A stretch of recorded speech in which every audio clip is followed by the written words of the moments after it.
इनकलाब जिंदाबाद दुनियार मेहनती मजदूर इनकलाब আজকের এই মিছিলে নবাগত কমরেডদের জানাই হাজার হাজার সালাম দুনিয়ার মেহনতি মজদুর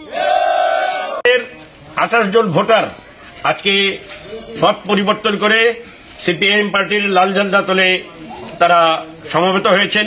আমরা পার্টির তরফ থেকে তাদের সবাইকে উষ্ণ রক্তম অভিনন্দন জ্ঞাপন করছি এবং আগামী দিনে তারাও আমাদের সাথে লড়াই সংগ্রামে মিলিত হবেন।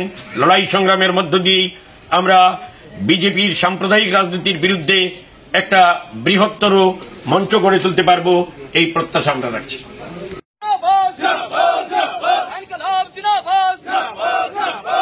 সংশোধনী বিল অবিলম্বে প্রত্যাহার করতে হবে। সংশোধনী বিল অবিলম্বে প্রত্যাহার করতে হবে। দেশের সংবিধানের উপর আক্রমণ মানছি না, মানব না, করতে হবে।